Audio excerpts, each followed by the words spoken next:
2021-22 시즌 이번에는 31라운드 경기들을 정리해보는 시간을 갖도록 하겠습니다. 가장 먼저 스페지아와 베네치아의 경기인데요. 스페지아가 1대0으로 이겼죠. 골이나 다름없던 결정적인 기회를 계속 날려먹었던 스페지아였습니다. 사실 이기지 못한다면 억울할 수도 있었던 입장이었는데요. 그래도 팀을 이끌었던 건 유일한 공격진의 희망, 엠마누엘 기아시였습니다. 결승골을 넣었는데 바로 94분에 넣었습니다. 기아시의 이 골 하나로 스페지아는 강등권 베네치아와 승점 10점 차까지 벌릴 수 있게 됐죠. 반면 베네치아는 공격 쪽에서 전체적으로 아라무에 대한 의존도가 지나치게 높은 모습이 아쉬웠습니다. 아라무의 개인 기량 없이는 슈팅 자체를 만들지 못하는 경향이 있었죠. 다음은 라치오와 사스올로인데요. 라치오가 2대1로 이깁니다. 아주 오랜만에 선발 라인업에 라짜리를 집어넣었던 라치오 사리 감독이었는데요. 기대 이상의 활약을 해줬죠. 전반 초반부터 적극적으로 공격에 임하더니 기어이 라짜리가 선취골을 집어넣었습니다. 여러 번 이야기를 한 것 같은데 개인적으로 라짜리를 지금보다 더 중용해야 한다고 생각을 합니다.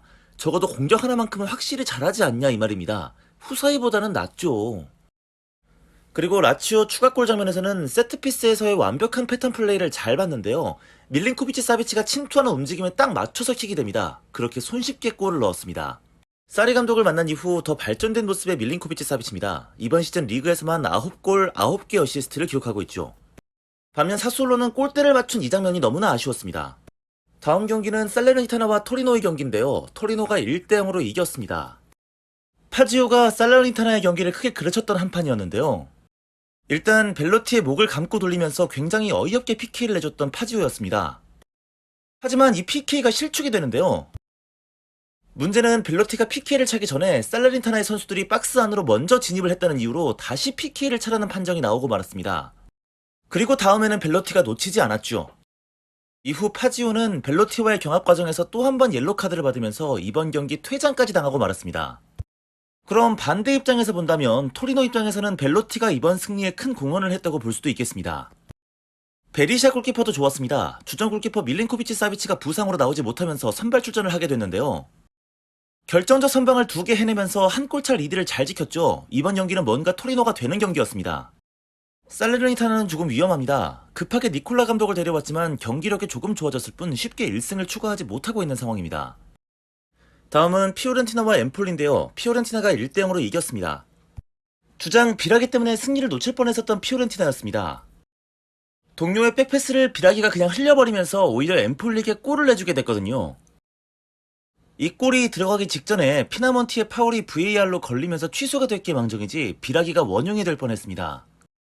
최근엔 수비까지 불안한데 그럼에도 불구하고 비라기를 주전으로 쓰는 이유는 명백합니다. 바로 킥이 좋기 때문인데요. 이번 경기도 프리킥으로 어시스트를 뽑아냈습니다. 결승골의 주인공은 바로 니코 곤잘레스. 최근에는 공격 쪽에서 확실하게 차이를 보여주고 있는 자원입니다. 반면 엠폴리는 운이 참 없었습니다. 일단 전반부터 센터백 토넬리가 부상으로 빠져나가게 된 데다가 경기 중반에는 또 다른 센터백 루페르토가 레드카드를 받으면서 수적으로도 불리한 입장에 처할 수밖에 없었습니다. 그나저나 이번 경기에서 카브랄의 활약이 참 좋았는데 다음 라운드에서 골을 넣었네요. 그 얘기는 다음 영상에서 하겠습니다. 다음 경기는 아탈란타와 나폴리인데요. 나폴리가 3대1로 이겼습니다. 이번 경기 큰 위기에 빠졌던 나폴리였습니다. 이번 경기 경고 누적으로 오시멘과 라흐마니가 뛰지 못하게 되면서 전력에 큰 공백이 생겼던 건데요. 거기다 디로렌조도 부상으로 빠지게 됐죠.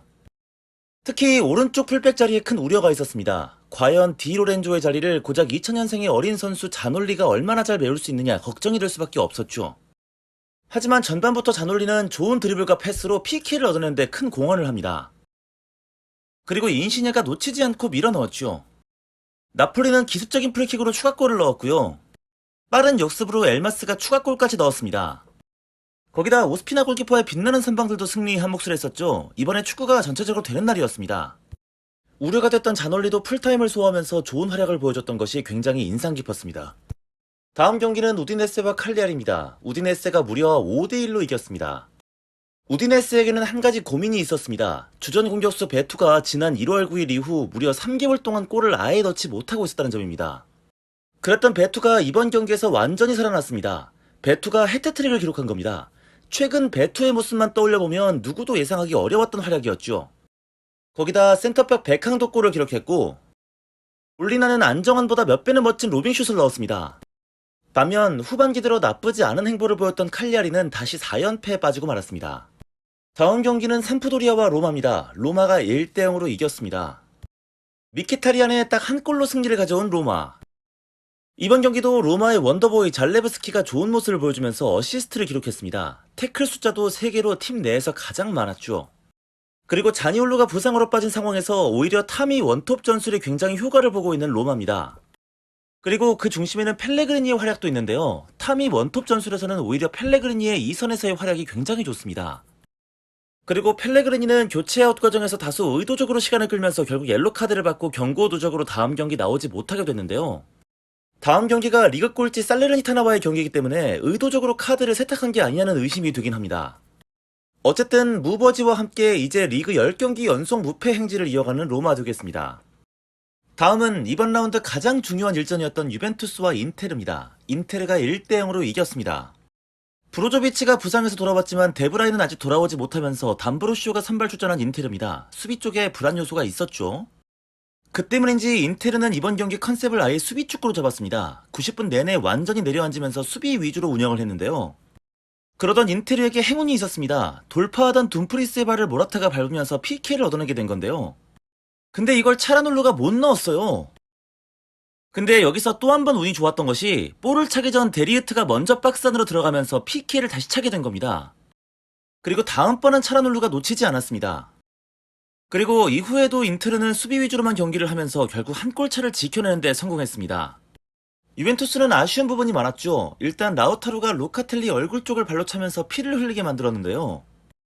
라우타로가 퇴장을 당할 법한 파울이었지만 오히려 로카텔리가 인대 부상으로 결국 이른 교체 아웃이 되고 말았습니다. 거기다 공격을 밀어붙이던 유벤투스가 골대만 2번 맞을 정도로 정말 운이 안 따라줬던 그런 경기였습니다. 특히 첫 번째 골대 장면은 한다신의 실수라고는 믿을 수가 없는 어이없는 실수로 만든 찬스라 더 아쉬웠죠. 어쨌든 이번 승리로 부진을 털고 다시 우승 경쟁을 할 수 있게 된 인테르입니다. 그리고 알레그리 감독은 인터뷰에서 충격적이게도 이제 유벤투스의 우승 경쟁은 끝났다는 인터뷰를 했습니다. 다음은 베로나와 제노아, 베로나의 1대0 승리로 끝났습니다. 시메오네의 결승골로 승리를 차지한 베로나였습니다. 하지만 공격진에서 카프라리의 활약이 참 좋았는데요. 어시스트를 기록하기도 했을 뿐만 아니라 적극적인 공격으로 많은 찬스를 만들기도 했습니다. 슈팅도 좋았어요. 골만 안 나왔을 뿐이었죠. 베로나 특유의 역습 과정도 상당히 인상 깊었습니다. 한편 30라운드에서 토리노를 상대로 승리를 챙기면서 무려 27경기 만에 시즌 2승째를 만들었던 제노아였는데 이번 경기 다시 패하게 됐습니다. 이번 라운드 마지막 경기는 밀란과 볼로냐입니다. 두 팀은 0대0 무승부를 기록하게 됐습니다. 밀란 입장에서는 충격적인 결과였습니다. 슈팅을 무려 33개나 때리고도 단 한 골도 넣지 못했거든요. 개인적으로 이번 경기를 통해서 확실히 알 수 있었습니다. 메시아스를 밀어내는 윙어 영입 없이는 밀란의 미래가 없습니다. 일단 극단적인 왼발잡이라 수비하기 정말 편하고요. 심지어 그 왼발도 요즘엔 시원찮습니다. 그래서 밀란은 메시아스를 빼고 레앙을 오른쪽으로 위치시키기도 했었는데요. 문제는 얘는 또 너무 오른발잡이죠. 슈팅을 제대로 못합니다. 결국 레앙이 공격에서 풀어줘야만 승리를 했던 밀란이 레앙이 막히니까 뭐 당연히 아무것도 해볼 수 있는 게 없었겠죠. 결국 예전 버릇대로 크로스 위주의 공격을 펼쳤던 피올리 감독이었는데 그런 상황에서 지루를 빼고 질라탄을 넣는 게 과연 타당했나? 라는 의문은 있습니다. 차라리 둘 다 넣고 대놓고 뚝배기를 노리는 게 어땠을까 싶었어요. 어쨌든 밀란의 우승 도전 다시 위기입니다. 나폴리, 인테르가 모조리 승리를 챙긴 상황에서 혼자만 승점을 떨구고 말았습니다. 영상이 조금 업로드가 늦어졌는데 이번 영상은 여기서 마치겠습니다. 제가 요즘 진짜 바쁩니다. 하루 2시간 자는 날도 있는데요. 최대한 빨리 다음 라운드 돌아오겠습니다.